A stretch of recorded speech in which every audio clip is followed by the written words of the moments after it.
Week 2 is in the books, everyone, and we are living the dream right now as we are on a little bit of a vacation for the Buffalo Bills midseason. As we look at it, the Bills are going to be out of football for 10 straight days, and we got to see a lot in Week 2, a lot of teams crumbling in Week 2 with losses to teams that they probably should have beaten.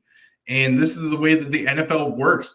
We saw a few upsets, the Minnesota Vikings winning against the 49ers. Also saw the Atlanta Falcons winning against the Philadelphia Eagles by 1 point. A few other ones sprinkled into play with the New Orleans Saints and a couple of other teams like the Green Bay Packers winning. And that summarizes most of what we saw in Week 2.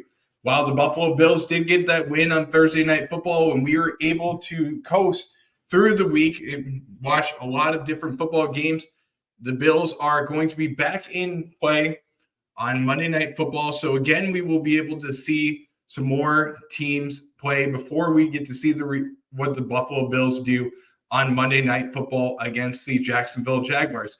So let's talk about this matchup, and I want to introduce you to our first ever and welcome everybody into our first ever episode of Talkin Bout Tuesday, as we will talk about the Jacksonville Jaguars at Buffalo Bills pregame show, and we will preview what we get to see for the Jacksonville Jaguars and Buffalo Bills.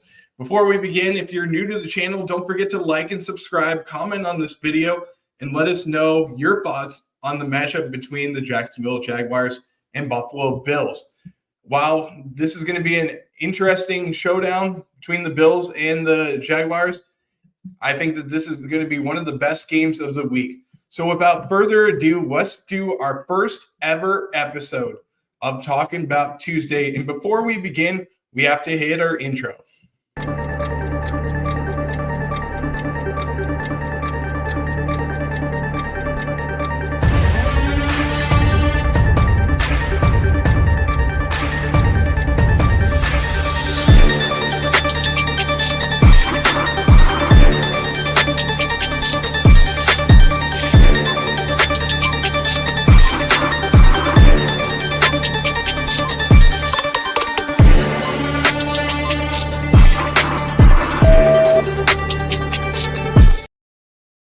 Welcome in, Bills Mafia. Welcome back to another edition of Talkin Bout Tuesday and the first ever edition of Talkin Bout Tuesday. I am your host and founder of the Go Bills podcast, Brett McDurphy. Glad to be with you on this Tuesday evening to talk about the Buffalo Bills, as always. If you're new to the channel, don't forget to like and subscribe, comment on this video, and let us know your thoughts on the matchup between the Jacksonville Jaguars and Buffalo Bills. We already have people in the comments section, and I want to thank each and every one of you for tuning in to the Go Bills podcast. Like John Robert mentioned in the comments section above, the Buffalo Bills will be taking on the Jacksonville Jaguars at home in HighMark Stadium. That'll be the first game of 2 games on ESPN Monday Night Football coverage. The second game will be the Commanders and Cincinnati Bengals. That game will start at 8:15.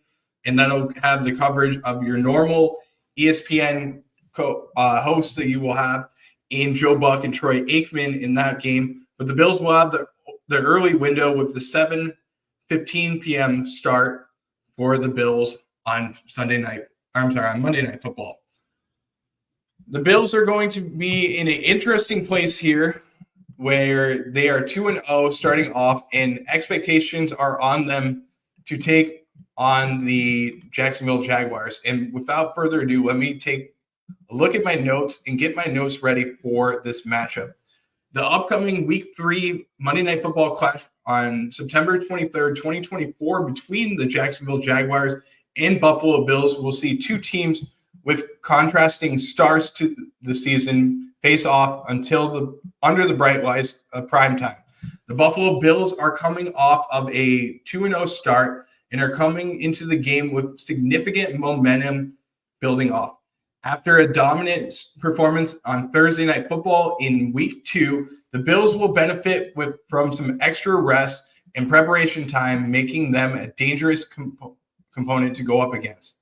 Led by Josh Allen, the Buffalo Bills offense has been highly efficient, averaging over 32.5 points per game, which ranks them third in the league. Notably, Buffalo's revamped receiving corps in 2024, opting for larger, more physical targets like tight ends Dawson Knox and Dalton Kincaid, which could exploit Jacksonville's smaller secondary players. This strategic shift in personnel has paid dividends, particularly in the red zone area, where the Bills have converted 75% of their opportunities, ranking fourth in the NFL. On defense, Buffalo has also been formidable. Throughout 2 games, the Bills have limited their opponents to 19 points per game, tied for 8th best in the NFL. This defense, which has shown strong pass rush capability, 6 sacks overall this season, and an ability to create turnovers, which they have forced 4 turnovers so far this season, will look to further stifle a struggling Jaguars offense. The turnovers that we have seen, 2 of them coming from Jamarcus Ingram, and the sacks that we have seen, 3 of the 6 sacks have come from Greg Rousseau. The Jaguars, meanwhile, enter this game with much to prove. After starting the season 0-2, Jacksonville has struggled offensively, averaging 15 points per game, which ranks them 27th in the NFL. Trevor Lawrence, while having moments of brilliance, has been inconsistent. His struggles with deep passing have been well documented, as he is completing only 51% of his throws and is ranked near the bottom in completion percentage over expectation, which is composed of CPOE. This offense's issues have been compounded by red zone inefficiency, converting only 42.9% of their red zone trips into touchdowns. One of the few bright spots for Jaguars fans has been their rushing attack, which has averaged 127.5 yards per game, ranking them 15th in the NFL. Running back Travis Etienne will likely play a pivotal role in the Jaguars' offense, on track against the Buffalo Bills' stout run defense, which is allowing only 3.8 yards per carry. The Jacksonville Jaguars could be without a key running back in this game, which is Tank Bigsby, who is definitely going to be questionable for this game. Defensively, Jacksonville has been solid against the run, allowing only 103 yards per game, but their passing defense has been a vulnerability. The Jaguars are allowing 245 passing yards per game, which ranks them 30th in the NFL. This will be a crucial concern against Josh Allen, who excels at spreading the ball to his numerous weapons, especially in downfield passing. So let's talk about this matchup real quick. And I want to get to the comments for a second, because we do see a few comments coming in from John Robert. John Robert coming in saying the later game will be on ABC, but I will be watching the Bills. I definitely will for sure. John Robert coming in saying Josh has only passed 42 times in the first 2 games of the season, and second lowest since his rookie season. Along with, do you think Josh will pass more? I do think that he will pass more, and let's get into the keys to the game for the Bills to get a victory. And some of the key matchups that we will see in this game will center around Jacksonville's defense and how they can limit Buffalo's high-powered passing game, and if the Jaguars' offensive line can protect Trevor Lawrence against the Bills' defense that ranks near the top of the NFL in terms of pass rush productivity. The line for this game has been favored by the Bills, 5.5 points, reflecting the general expectation that the Bills, playing at home and with a rest advantage, should control the pace of the game. As for the over-under on this game, it's only at 46.5 points, down from a preseason projection of 49 points. This dip reflects concerns over Jacksonville's offensive struggles and the likelihood of a lower scoring game. Ultimately, while the Jaguars will be desperate to avoid a 0-3 start, the Bills appear to be the more complete team on both sides of the ball, making them the favorites heading into Monday night's showdown. This game offers the classic storyline of a hungry underdog trying to salvage its season against a high-flying favorite eager to solidify their status as one of the AFC's best teams. So that'll be interesting to see. But let's go over the key matchups for me and how the Bills can get a win in this game. Let me turn it over to my notes real quick, as I was in the middle of actually before this show. I had some breaking news that came out of Buffalo that I wanted to get to, and I want to mention it to each and every one of you before I go into the next segment, which is that the Bills have hosted 2 veteran kickers as their patience for Tyler Bass may be thinning. Buffalo's patience with kicker Tyler Bass may be wearing out as the franchise is hosting 2 veteran kickers today, according to multiple reports. Could this be the end of the ropes for Buffalo and Tyler Bass? The Bills are working out kickers Cade York and Anders Carlson today. The news comes after kicker Tyler Bass missed his first kick of the season in a 31-10 win over the Miami Dolphins. Head coach Sean McDermott has pretty much put Tyler Bass on notice just 3 weeks ago, stating that the kick that he missed in the preseason was a kick that he has to make. That kick came in good conditions in Buffalo when we saw Tyler Bass miss a kick pretty badly in that game. The team signed Tyler Bass to a 4-year contract extension that runs through the 2027 season. Could this be the end of the line for Tyler Bass in Buffalo? This season, Bass has made 3 out of 4 kicks so far on field goals, along with all 8 of his extra point attempts. In his young 4-year career, Bass has made 84.6% of his kicks. As Buffalo could be looking on research for a new kicker with the 2 available kickers, Tyler Bass's accuracy doesn't warrant him any issues with losing his job. This team relies on Tyler Bass's leg, and with the conditions that we do have in Buffalo, I think that it's a strong case that Tyler Bass will stick around in Buffalo. While the team may be looking into different solutions if Bass continues to struggle, I think Bills Mafia needs to pump the brakes on the expectations that the team will move on from Bass.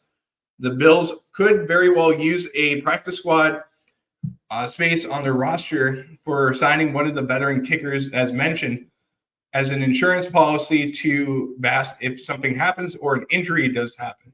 But I don't expect the team to sign one of these players to the active roster just because of how soon it is for the Bills. John Robert coming into the chat saying the rest should help Josh Allen's hand. I completely agree with what you're saying there. So let's go over key matchups for the game presented by GoBillsPodcast.com. Key matchups for me come down to the Bills being able to get being able to get the pass rush going against Trevor Lawrence.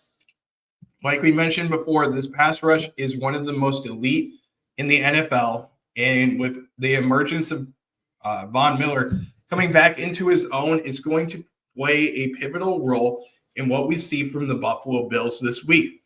We've already seen Greg Rousseau go off for 3 sacks in a game.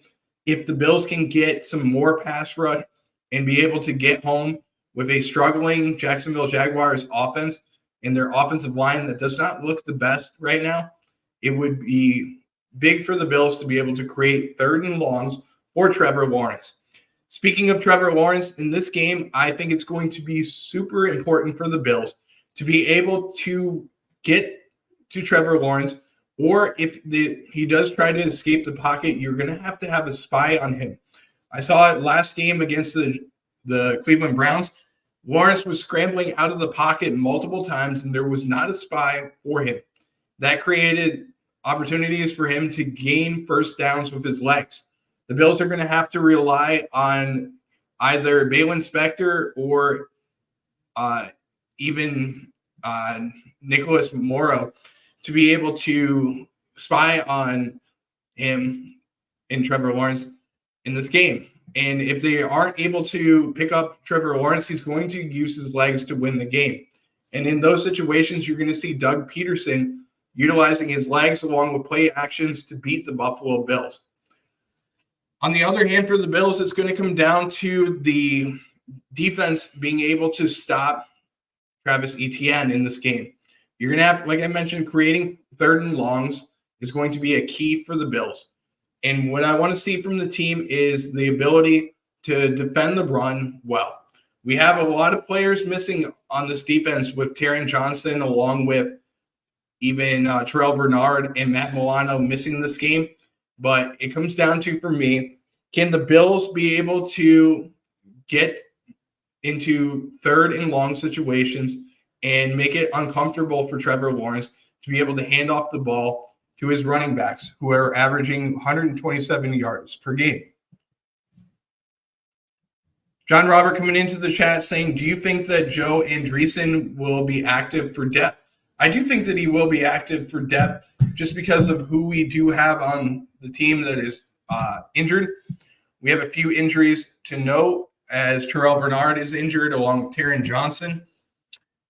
We also have Eddie Olafascio injured, so that does go into play with the linebacking position, along with a couple of other players that could be inactive as healthy scratches. I think that we will see him activated this week. Also, we have to mention that Javon Solomon has an oblique injury, and the Bills might not want to rush him back right now. So that could be one of the spots that we do have that could be inactive. So I think that we will see Joe Andreessen in this game. I think it will be in a special teams role. He won't be out there for any of the defensive snaps unless the Bills are winning by a lot in this game. So what are the keys to the game for the Bills? Like I mentioned, it comes down to stopping the run, getting to Trevor Lawrence, putting a spy on him, along with being penalty and mistake free in this game. And that's what I think is going to be vital for the Bills to be able to get a win here today. Some of the biggest players that we are going to have to watch are going to be the status of tight end Evan Ingram. And if he does become active, the Bills are going to have to put one of their safeties up against him, along with some of the other players on their offense that are definitely players that you're going to need to keep your eyes on. Brian Thomas Jr., another guy that the Bills were looking at in the draft. He is somebody that can take the top off of the team, and we're going to have to be able to keep an eye on him. Along with the return of Gabe Davis to Buffalo, that's going to be another storyline, another Buffalo Bills player going up against his former team, and it'll be interesting to see what he does out there against the Buffalo Bills. We also have to mention some of the other players on the other side of the ball for the Jacksonville Jaguars, and we have to mention Josh Allen, the other Josh Allen that the Bills will be going up against. And that's another player that I'm worried about for the Bills, and being able to keep Josh Allen, the Buffalo Bills Josh Allen, upright. Another player that I like in this game on defense for the Jaguars is Devin Lloyd. I think he had a great game last week, and with 9 tackles, he'll be another player to keep your eyes out on. I do have the Bills winning this game by a score of more than 7 points in this game. I don't want to give you my exact number because I usually do it on the NFL Weekly Picks show that I do with Sean Kula of the Red, White, and Bills.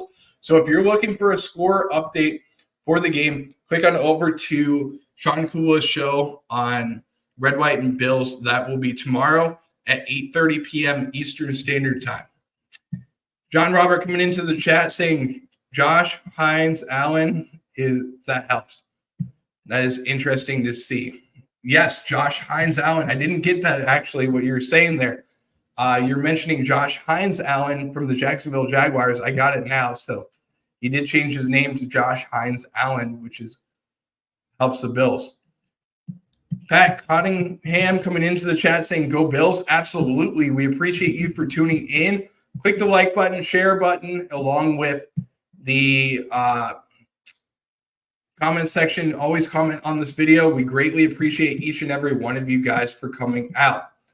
Don't forget, like I mentioned, to like and subscribe, comment on this video. You can find us on YouTube, Instagram, Facebook, TikTok, Twitter, along with Threads. You can also find myself on my website, gobillspodcast.com. Click on over to the website. You can find all of our upcoming shows that we will have. We will not be going live on Go Bills Podcast on Wednesday or Thursday nights. We will be on other channels throughout the week. Our next show that we will be on is going to be the Red, White, and Bills on Wednesday evening. That'll be at 8:30 p.m. Eastern Standard Time.